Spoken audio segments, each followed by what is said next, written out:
Haleluya, puji Tuhan. Selamat pagi Bapak Ibu Saudara yang dikasihi Tuhan Yesus Kristus. Pagi hari ini sama-sama kita akan berdoa sebelum kita belajar firman Tuhan bersama. Mari kita berdoa. Bapa di surga, saat pagi hari ini kami bersyukur buat kebaikan-Mu, buat kasih setia-Mu di dalam setiap kehidupan kami. Kami boleh ada, kami boleh sehat, kami boleh bernafas, semua ini karena kemurahan Tuhan dalam hidup kami. Dan pagi hari ini sebelum kami melangkah di hari yang baru, kami sama-sama mau belajar firman-Mu. Tolong kami ya Tuhan, supaya kami bisa mengarahkan hati kami, pikiran kami, semuanya tertuju untuk kebenaran firman-Mu. Terpujilah Tuhan kekal selamanya, ampuni setiap salah dan dosa kami dalam nama Yesus kami berdoa, haleluya, amin. Puji nama Tuhan.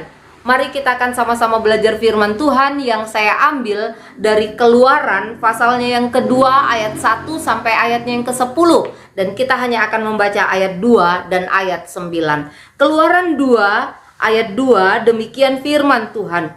Lalu mengandunglah ia dan melahirkan seorang anak laki-laki.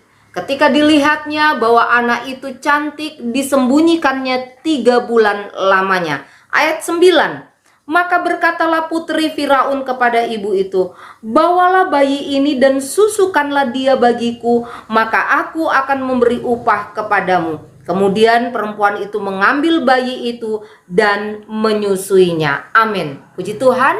Renungan firman Tuhan pagi hari ini saya beri judul Kebaikan Tuhan. Sekali lagi judul firman Tuhan adalah kebaikan Tuhan. Bapak Ibu Saudaraku yang terkasih dalam Tuhan Yesus Kristus.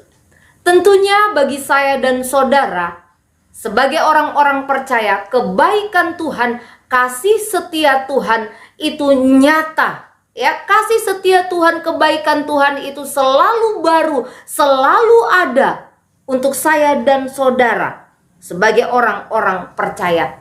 Bahkan di tengah-tengah situasi dan kondisi yang sulit sekalipun, kita tidak dapat pungkiri bahwa kebaikan Tuhan itu tetap ada untuk saya dan juga untuk saudara. Bapak Ibu Saudara dikasih Tuhan, lewat pembacaan firman Tuhan kali ini, kita akan melihat ya, bukti kebaikan Tuhan itu dapat saya dan saudara lihat lewat hal-hal apa saja. Yang pertama yaitu lewat pertolongan Tuhan. Di dalam ayatnya yang kedua dikatakan, lalu mengandunglah ia dan melahirkan seorang anak laki-laki. Ketika dilihatnya bahwa anak itu cantik, disembunyikannya 3 bulan lamanya. Kebaikan Tuhan di tengah-tengah situasi yang buruk sekalipun nyata lewat apa? Lewat pertolongannya. Lewat pertolongan Tuhan. Yokebed ketika ia mengandung dan hendak melahirkan seorang bayi, pada saat itu situasi dan kondisi yang dihadapi ada oleh Yokebed bukan situasi yang baik, tetapi situasi yang buruk. Karena apa Bapak Ibu Saudara yang dikasih Tuhan? Karena ada satu perintah yang dikeluarkan oleh seorang raja Mesir, yaitu untuk membunuh semua bayi laki-laki yang baru saja dilahirkan. Tetapi pertolongan Tuhan itu nyata bagi Yokebed. Yokebed dapat melahirkan bayinya dengan selamat. Bahkan bidan yang menolong Yokebed tidak melaporkan dan tidak membunuh bayi Musa. Bukankah ini bukti nyata bahwa kebaikan Tuhan itu ada? Kebaikan Tuhan itu dapat dilihat lewat apa? Lewat pertolongan Tuhan. Bayi Musa dapat lahir dengan selamat, bahkan dapat menikmati ASI dari seorang ibu. Itu bukan karena gagah dan kuat Yokebed, tetapi semata-mata karena pertolongan Tuhan yang dialami oleh keluarga Amran dan Yokebed. Di tengah-tengah situasi yang tidak mendukung, bayi Musa dapat dipelihara, dapat disusui oleh Yokebed selama 3 bulan. Bapak Ibu Saudaraku yang terkasih di dalam Tuhan Yesus Kristus, bayi Musa dapat lahir dengan sehat, bahkan ibunya juga sehat. Semua ini semata-mata karena kasih Tuhan, karena kebaikan Tuhan nyata. Demikian juga di tengah-tengah situasi yang sulit dan sukar di hari-hari ini, di tengah-tengah situasi yang menakutkan, kalau saya dan saudara boleh ada, Saya dan saudara boleh hidup, saya dan saudara boleh bernafas, saya dan saudara boleh melihat bagaimana campur tangan Tuhan, pertolongan Tuhan di tengah-tengah kehidupan saya dan saudara. Itu karena kebaikan, kasih setia Tuhan yang tidak pernah habis di dalam kehidupan saya dan saudara. Kebaikan Tuhan dapat dilihat. Yang kedua, yaitu melalui pemeliharaan Tuhan. Kita dapat membaca di dalam ayatnya yang ke-9 di sana dikatakan, maka berkatalah putri Firaun kepada ibu itu, bawalah bayi ini dan susukanlah dia bagiku, maka aku akan memberi upah kepadamu. Kemudian perempuan itu mengambil bayi itu dan menyusuinya.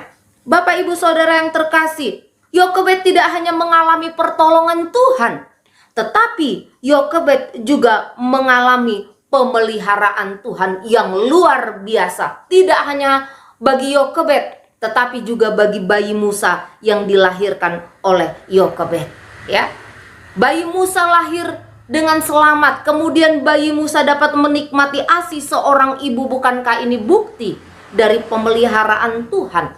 Bahkan Musa dapat menikmati ASI di atas usia 3 bulan. Dia masih bisa menikmati. Bukan ASI dari orang lain, tetapi dari ibu kandungnya sendiri. Ini bukti bahwa pemeliharaan Tuhan itu nyata bagi keluarga ini.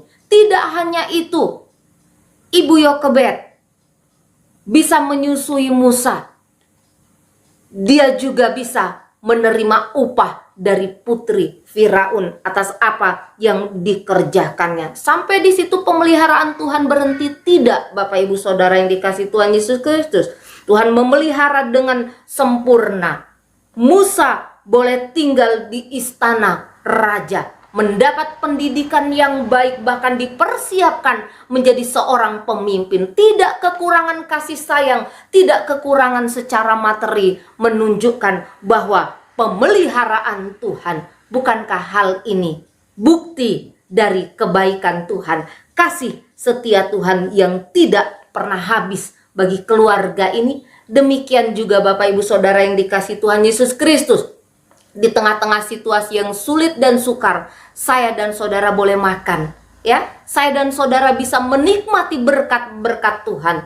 Ini semua karena pemeliharaan Tuhan. Kita bisa sehat, kita bisa kuat, bukan karena kita pandai, kita pintar menjaga kekuatan dan kesehatan, tetapi semata-mata karena pemeliharaan Tuhan. Jangan pernah ragukan kasih setia dan kebaikannya, pertolongannya dan pemeliharaannya nyata bagi saya dan saudara di hari-hari ini. Di tengah-tengah pandemi, di tengah-tengah situasi yang sukar sekalipun. Amin. Puji Tuhan. Mari kita berdoa.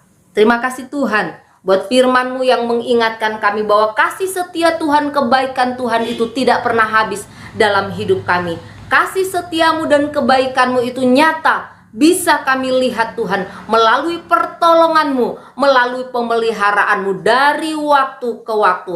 Terima kasih Tuhan, ajar kami Tuhan untuk kami tidak melupakan Engkau di dalam segala keadaan kami ya Tuhan. Berkati setiap umat-umat-Mu dengan berkat-berkat ilahi. Pelihara umat-umat-Mu dengan pemeliharaan yang daripada Tuhan saja. Terpujilah Engkau kekal selama-lamanya di sepanjang hari ini. Tuhan tolong kami, pimpin kami supaya kami boleh hidup menyenangkan hati-Mu. Terpujilah Tuhan. Ampuni setiap salah dan dosa kami, dalam nama Yesus kami berdoa. Haleluya, amin. Puji Tuhan, Tuhan Yesus memberkati.